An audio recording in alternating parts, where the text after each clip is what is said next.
keep winning, winning. I'ma keep winning, winning. Ooh. I'ma keep winning, winning. You can try to save yourself, but you only go. What's going on, guys? Jake, I'm back on our video, and today I'm going to be doing my post Super Bowl mock draft because everything starts to kind of change week to week at this point.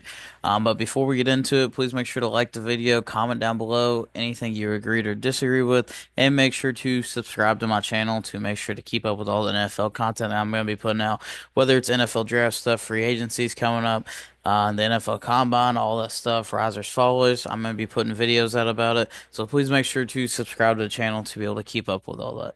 So the Super Bowl just ended. Congratulations to the Philadelphia Eagles for pretty much dominating the Kansas City Chiefs. We'll see if they're able to go back to back and make another run next year after they put an end to the three-peat of the Kansas City Chiefs. Now things start to shift towards draft season officially with the combine coming up in 2 weeks. And then you'll have pro days after that, and free agency is going to change a lot of this as well because certain teams are going to sign certain needs, and be able to fill certain needs through free agency. But we're gonna go ahead and jump into this. Tennessee Titans. A lot of people still think that they might go best player available with Abdul Carter or Travis Hunter. In my opinion, I think that they just kind of put that out just as an overall statement. I do think that they're going to end up going quarterback. I think the quarterback that they're going to prefer is Cam Ward. I think most teams are going to prefer Cam Ward over Shador Sanders, and I think it's mostly because his tools. He has the huge arm. He's able to extend plays and make the big plays. He's calm in the pocket, and he's able to keep his poise about him pretty much to be able to throw the ball, and his ball placement's pretty good for and a prospect that's considered more of a raw prospect that is gonna need to be developed and take a couple years to be able to hit his potential. But he has that high ceiling aspect with the lower floor, so he's more that boom or bust potential. And if you're taking a quarterback at number one like the Titans are here, I think you might as well take the swing on him, and take that boom or bust potential if you're taking a quarterback in a bad quarterback class. Number two, Cleveland Browns. We still have to see what they're going to do with Myles Garrett. Is Myles Garrett, where is he going to get traded? How much is he going to get traded for? It's probably going to be the first round pick. So the Browns are probably, in my opinion, probably going to end up getting another first round pick in this draft somewhere, to be able to draft another player for their need. Do you go Abdul Carter, Travis Hunter? I think that they're probably going to get the best player in the draft here with Abdul Carter. They're going to look to replace Myles Garrett, who they're going to end up trading for multiple firsts. He pretty much steps in. He's not as powerful as Myles Garrett. He's not that bigger build, but he's more that Micah Parsons type build that Dallas has. And this last year was his first year as a full-time edge rusher, and he was able to make a huge impact as seen in the college football playoffs, where he pretty much just went off against Notre Dame. So the Browns are going to try to get their Myles Garrett replacement in this case. Number three overall, New York Giants. I do think, looking at this, I do think that they could potentially pass on Shador Sanders here and look to trade up in the last half of the first round to be able to move up and get a Jackson Dart. So I do think I could potentially see them going Travis Hunter here and then ending up trading up with their whatever they have, the second or third pick in the second round to move back up in the first round with the team looking to trade out to be able to grab Jackson Dart as their future quarterback. And because there's been a lot of steam of Jackson Dart that he's probably going to end up going in the first round. And he's kind of being seen as one of those top QB prospects up there with Shador and Ward, just not this high. But in this mock draft, the last mock draft, I had them passing on Shador. In this one, I'm gonna have them taking Shador Sanders just to see how the board plays out, just to have like a little bit of, you know, difference in this one. So here they're gonna take the Shador Sanders. Uh, Brian Dable and Joe Schoen, their GM, is on the hot seat, and they're looking to pretty much get their quarterback so that they can develop them, show some promise, and try to save their jobs for the next year. Number four, New England Patriots. They're in prime position, depending on how the first three picks go, that they're going to take the best player available pretty much. And in this case, Travis Hunter falls to him. I think whether Travis Hunter or Abdul Carter falls to him, that's definitely who they're going to be taking. Now, If Abdul Carter goes two and Travis Hunter goes one or three or any way around, those two are gone. That's the worst case scenario for the Patriots. The Patriots are definitely hoping that two quarterbacks go in the top three so that either Abdul Carter or Travis Hunter falls to them so that they can end up taking the best player. And they're definitely going to end up taking one of those two. And it's going to be weird to see what they do in free agency because you have somebody like Trey Smith. That's going to be a free agent. They definitely do need to protect Drake May. Their offensive line was horrible last year. They could go and sell and sign like a T. Higgins or an Amari Cooper. Maybe they throw the bag at them. They're definitely the team with the most cap space. So it's going to be interesting to see what they do. And based on what they do, it's definitely going to change this fourth overall pick and how people look at it. Number five, Jacksonville Jaguars. There's multiple ways that they could go here. They just signed Liam Cohen, who's an offensive coach. So do they go with a Tedder McMillan to try to get another weapon for Trevor Lawrence? So they try to and like shore up their interior defense line with Mason Graham. I do think, in my opinion, right now, a lot of people have been kind of low on Will Johnson recently. I think he's going to rise back up after the combine. I think he's going to have, based on his medicals, once people come in and see his medicals and see how they are, I think that he's going to come back up. But a lot of people are questioning his speed, so it really just depends how he's going to perform. The combine's really going to affect Will Johnson, whether he stays up here at this top five area or he falls to like the middle of the first round type of kind of area in there. But I'm gonna have Jacksonville Jaguars taking Will Johnson here at number five just to shore up that defense to go across from Tyson Campbell and eventually take over if the Jaguars end up leaving Tyson Campbell. I could definitely see him going offense to try to shore up and get more weapons because Brian Thomas is pretty much their only receiver and Liam Cohen might want offense, but we'll see. Number six, the Las Vegas Raiders. The Raiders have one of the worst rosters in the NFL. They just really need talent, no matter what it is, whether it's at corner, running back, receiver. A lot of people have been talking about them taking Genty here because they have such terrible running back room. But I don't necessarily see it this high just because you have so many needs in many other areas, whether it's offensive line, defense, stuff like that. If Will Johnson's here, I think that could be a pick. But in this case, I think that they're just going to try to add weapons. You have Jacoby Myers, who's their number one receiver. In my opinion, he's not really a number one. He's more of a high-end number two receiver. So I think they're going to go try to get Tedero McMillan, who's a huge Mike Evans type build. He's 6'5", has great hands, great speed, and he's pretty much going to be a top 10 pick. And he's able to have that range and that speed that, it's pretty rare for a guy that size at 6'5". Number seven, the Jets. I think if Mason Graham's on the board, it's an easy pick for them. Their interior defense line went terrible after they traded John Franklin Myers a year ago. Quentin Williams is the main defensive tackle in there, but the Jets could not stop the run at all most of the year because after they traded their defense tackle to go along with Quentin Williams. So once they lose that, Mason Graham's going to be kind of a great duo, and this could be one of the best defensive lines in the league with Jermaine Johnson and Will McDonald both out there. So it really just depends. But I think this is the best fit for Mason Graham, the best opportunity for him to be able to wreak havoc and be able to put up production from day one to go alongside Quentin Williams. Number eight, the Carolina Panthers. This one's interesting because they definitely need defensive help. Their defense is one of the worst.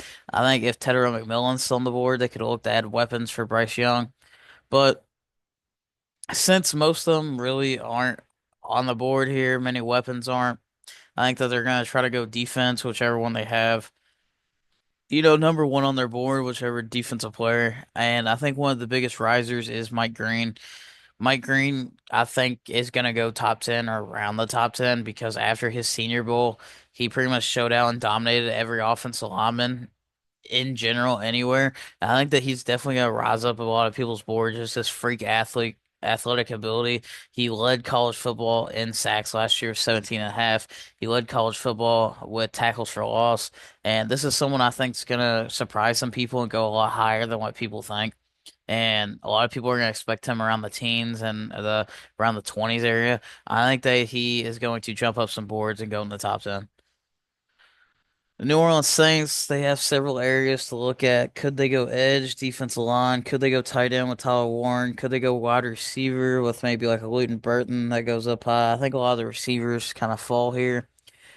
And I think that they end up going with one of the number one offensive linemen on their board. And I think Will Campbell, in my opinion, isn't the number one offensive lineman, but I think a lot of NFL teams are going to like him.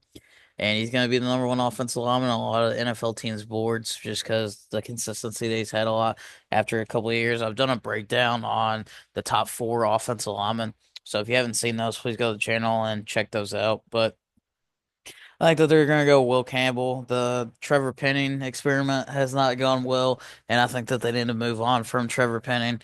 So I think that they're going to try to get some offensive line help to shore that up and help out Derek Carr and whoever their future quarterback's going to be after next year. I think that they're going to move on, try to get a quarterback in next year's class that's a very stacked quarterback class, and get Will Campbell. Number 10, the Bears. This is another team. It really depends on what they do in free agency. They could get some defensive line help on the edge with a lot of the edge rushers still on the board. They could get offensive line help with whether they end up signing a Trey Smith. It's kind of a sticky situation for them because they have two decent, very good tackles, and they really need interior offensive line help. So it really just depends what they end up doing in free agency. If they end up actually getting Trey Smith, I think that's going to be somebody that they highly go after with Ben Johnson being the head coach. I think that they're going to look to try to kind of replicate what they did in Detroit. And what they need is a very good run game. And if they go out and sign a couple offensive linemen, I could definitely see them going to Ashton Jeanty. And that's what I'm going to have them do. I'm going to have them go Ashton Jeanty here to try to get like a Jahmyr Gibbs type role.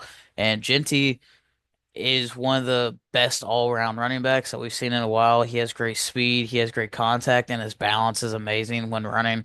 I think Chicago definitely does need to upgrade at the running back position. They can kind of, let a couple people go on their roster like a DeAndre Swift that they necessarily won't need anymore.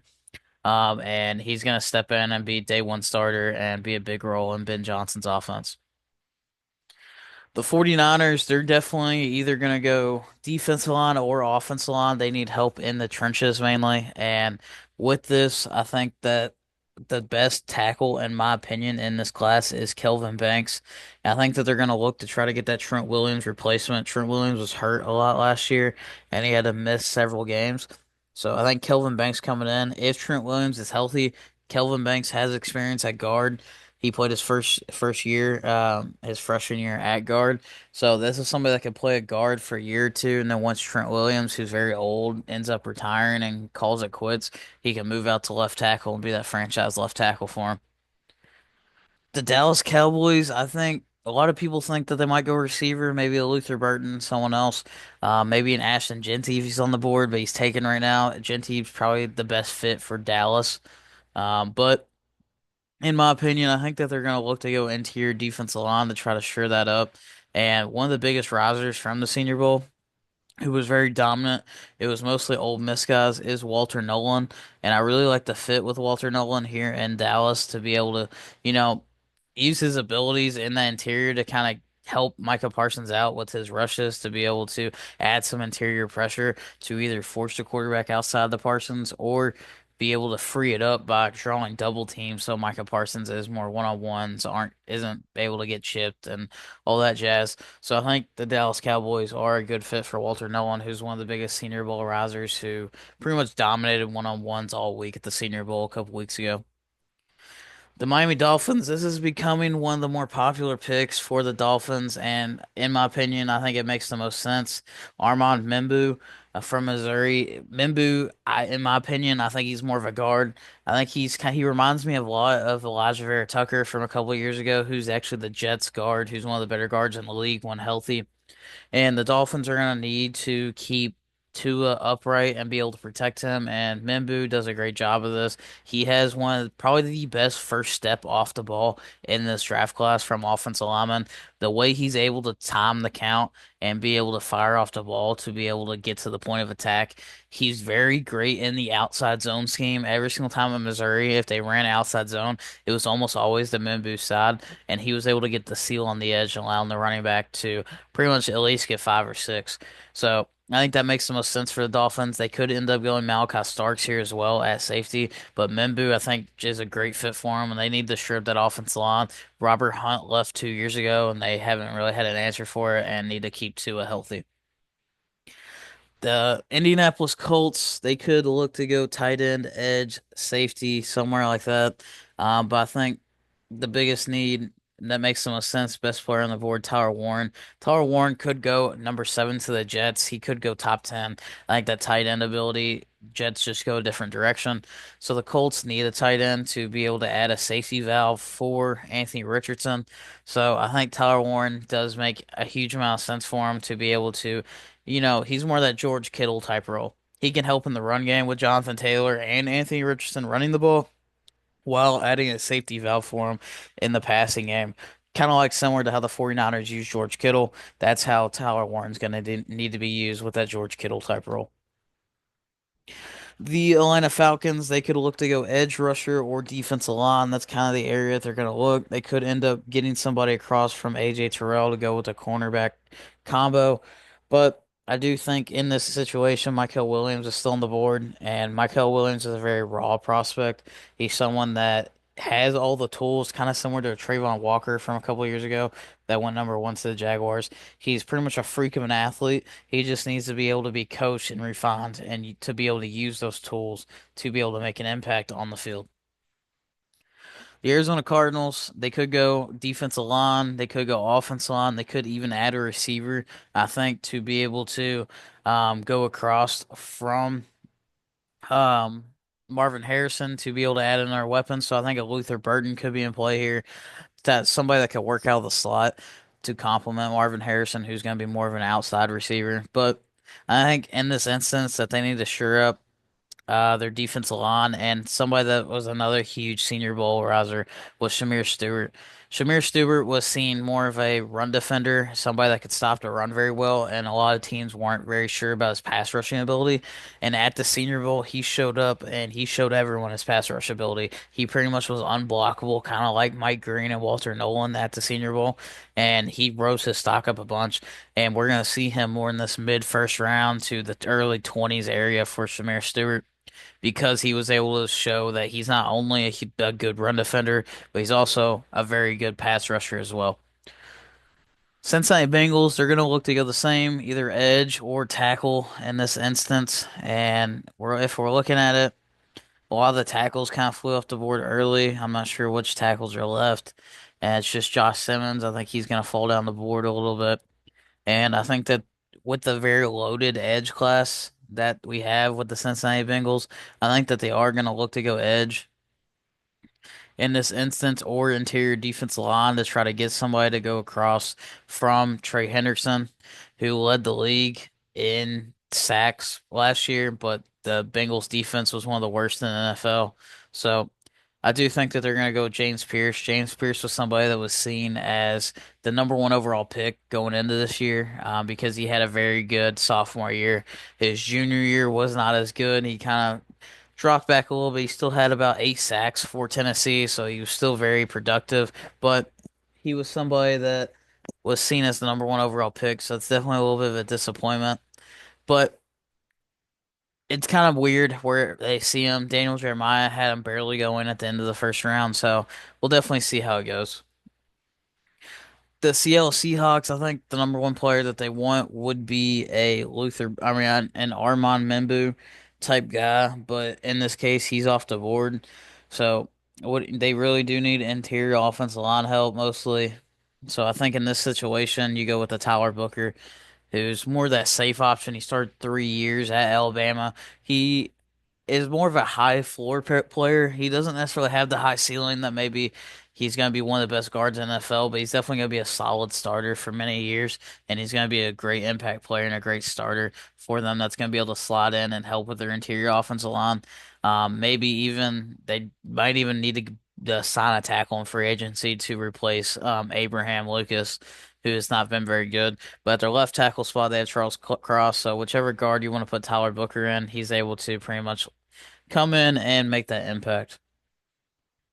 Tampa Bay Buccaneers, they're looking to pretty much replace all their edge rushers that ended up getting old. Whether I could definitely see him go one of two ways. Jahad Campbell would be a popular pick here because he kind of has that Devin White kind of role from a couple of years ago after Devin White kind of, fell off hard. So the Buccaneers don't really have him anymore. But at this instance, with Jalen Walker still on the board, Jalen Walker is seen as a linebacker kind of edge player combo, and with him still on the board, if I can find him, he's probably listed under linebacker. The Buccaneers at this point, being able to see him on the board, they're just going to take him best player available, and it's necessary and a need for them. So Jalen Walker's kind of seen as a linebacker or a edge player. He's definitely probably going to be an edge player, and in NFL, he played both at Georgia. He kind of fell a little bit here. Probably should have won it a little bit earlier. He might end up going to the Bengals over James Pierce or over a Cardinals, Shamir Stewart, kind of in that area. But he kind of falls to the Buccaneers here, and it creates, kind of a great instance for them to be able to get the best player on the board. At this instance, the Broncos they're gonna try to get weapons for Bo Nix, and they're either gonna try to get wide receiver, tight end, or even a running back. If Genty falls, I think this is absolutely the farthest that Genty falls before he's taken. I could see them. They're either gonna go with like a Luther Burton, maybe a receiver, a tight end. A lot of people like to put Loveland here. Or Tyler Warren if he falls. But in this case, I'm gonna have them being able to try to get a weapon for their future franchise quarterback and Bo Nix. And I think in this instance, I think that this could shock a lot of people. He's been kind of rising up a lot of boards. I think Matthew Golden could be the first receiver off the board. And he kind of fits that Broncos. He's going to be more that speedy down the field guy that they need. And he's not necessarily, somebody that they have. And he's going to be a new weapon for Sean Payton to be able to step in for Bo Nix. 21, the Steelers also need a receiver. And Emeka Egbuka has kind of been one of the popular picks for him. But if Luther Burton's still on the board, I think this could be a great pick. I think that Emeka Egbuka and Luther Burton are kind of similar players that it's almost a toss-up of who are the Pittsburgh Steelers like better, but they're definitely going to need to try to get another weapon along with George Pickens or whether they move on from George Pickens 'cause I think Mike Tomlin kind of got a little bit tired of his stuff. So it really just depends what they do and who they have ranked higher at this point for the Pittsburgh Steelers. But Luther Burton on the board, he's one of those great slot guys that's going to be great after the catch and has great yak ability for him. And we have the Los Angeles Chargers here. They could look to go receiver. They could take Emeka Egbuka here. They could take several other players. But I think with a tight end still on the board, they're going to try to look to get a weapon for Justin Herbert. And they're going to end up getting Colson Loveland, who's more that Brock Bowers type of tight end. And he was recruited by Jim Harbaugh to go to Michigan, so he's a big Jim Harbaugh guy, and he's ranked as probably the second best tight end in this draft class. And Loveland, he's definitely more that receiver slot guy that Jim Harbaugh is going to be able to use with Justin Herbert to be more of a receiving threat that they need after seeing in the playoffs with Herbert throwing 4 interceptions. They definitely need more weapons. Their number one receiver was Ladd McConkey and Quentin Johnston, which isn't a bad thing with Ladd McConkey, but he was a rookie, so you definitely need to be able to get Justin Herbert more weapons. The Green Bay Packers. I think that they could look to go offensive line. I think that they could end up looking to go edge, somebody like that, depending on who is available here at certain spots. Um, they definitely do need defensive line help. They need cornerback help. And what depends kind of really what's going to happen with, you know, Jair Alexander, is he going to be back? Is he going to be traded? A lot of times I have them going corner, like a Benjamin Morrison or a Shavon Ravel from ECU. In this case, I'm going to have them take a Nick Scorington from Texas A&M trying to get the edge pressure. Towards the end of last year, a lot of their edge pressure kind of fell off, so they definitely need somebody to go along. Rashawn Gary was kind of non-existent towards the end of the year, so it really just depends, how that ends up going. The Minnesota Vikings, after the playoff loss to the Rams, they definitely do need an interior offensive line help and somebody that's going to be able to play interior offensive line, maybe even tackle at the next level. I think Gray Zabel would be a great pick for him. And he's probably the biggest riser from the Senior Bowl. He was seen kind of as a middle of the second round type guy.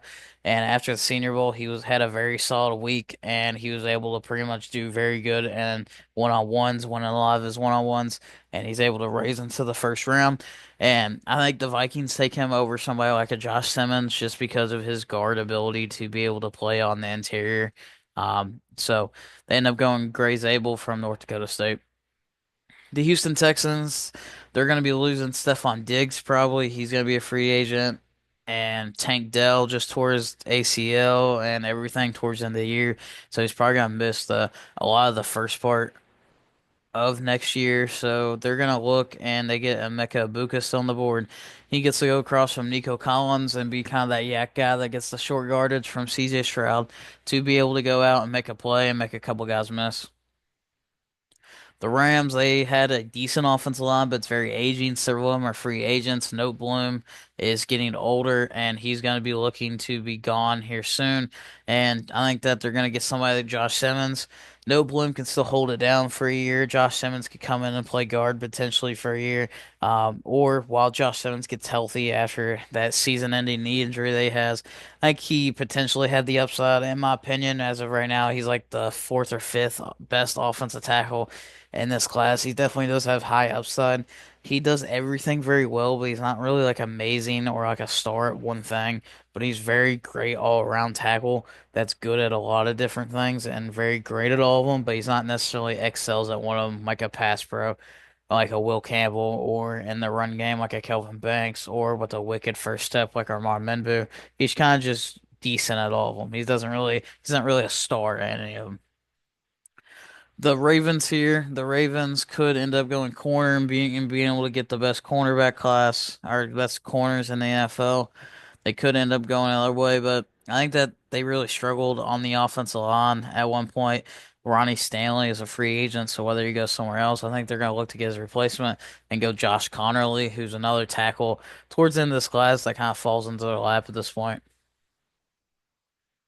The Detroit Lions, they could go edge. They could go interior offensive line with Kevin Zeitler being able to Kevin Zeitler, who ends up, kind of being a free agent. So is he going to be back? Is he going to go somewhere else? I think with a linebacker still on the board, I think that this could make a lot of sense for him to be able to step in. Jahad Campbell to be able to step in at linebacker and be able to be another piece for that defense. The defense dealt with a lot of injuries. And are they going to bring back Za'Darius Smith to go along with Aiden Hutchinson? That would be a big telltale sign of what they're going to do. And Jahad Campbell, could be more of like a Dan Campbell guy. So with him replacing a whole new coaching staff pretty much, it's going to be interesting to see what they do in free agency and who they sign back and all that good stuff. The Washington Commanders, they could go several places. They have one of the worst run defenses in the NFL, so could they go edge? They definitely need help at cornerback. I think with Benjamin Morrison falling down here, it was another cornerback that they could use to be able to fall in their lap to be able to help that Dan Quinn defense. That was one of the worst in the NFL. I think that they could wait with offensive line to be able to take them in the second round to be able to help out Jaden Daniels. So or a weapon to wait around in the second round because a lot of the receivers are off the board. If like a Buka ends up falling to him, or a Luther Burton or somebody ends up falling to him here at 29, they're definitely going to take them. But with a lot of those guys off the board, I think that they just take corner and take their best player available. Buffalo Bills, Malachi Starks falls into their lap. They just had Micah Hyde retire, and they had pretty much their whole secondary pretty much got you know destroyed in that AFC Championship. Kamir Elam ended up doing terrible, so they could end up going corner. I think that they still do help out the secondary, and they go more of a Malachi Starks to be able to replace Micah Hyde at safety. That ends up falling in their lap. Malachi Starks has kind of fallen off. He had an amazing year 2 years ago that kind of put him on the map. Last year he was kind of and kind of average, so it really just depends on how a lot of teams see him. But he kind of been falling down a lot of boards recently. But he's somebody that could still end up going mid first round. It's just kind of the value of the safety position. The safety position kind of does get devalued a little bit, so it sees him falling down the board a little bit here.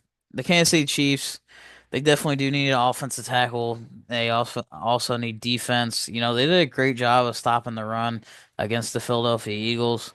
Saquon only had about 50 yards, and I think it was more the air raid that ended up killing them. With Jalen Hurts being able to throw the ball since all of them came up to pretty much stop Saquon. But they definitely do need offensive line help as well. that is going to be an issue that ended up happening of why Patrick Mahomes ended up getting a lot of pressure. But a lot of the offensive linemen are off the board in this case. So do they wait to be able to take it, or do they take the best player right now? Do they go like a Siobhan Reveal at corner, somebody like that? Or do they end up trying to help the defense line? And I definitely do think that they can end up going and helping the defensive line and take like a Tyleek Williams from Ohio State. Somebody that kind of, did his job on the interior and is a great NFL prospect, but kind of got overshined by JT Melo and Jack Sawyer from Ohio State. The Philadelphia Eagles, Super Bowl champs, picking in here at number 32. They definitely do need edge help.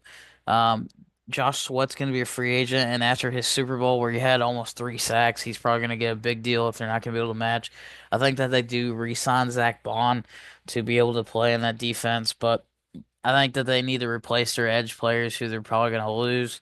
And I think that the best edge player on the board here would be Jack Sawyer. I could see them going Kenneth Grant to go alongside Jalen Carter, but they do still have Jordan Davis and all those guys that are coming back on rookie deals. So I think that they're just going to look to be able to go best player like the Eagles usually do. And they end up going Jack Sawyer here at number 32 to be able to fit in with that amazing young defense that they had at the end of the year.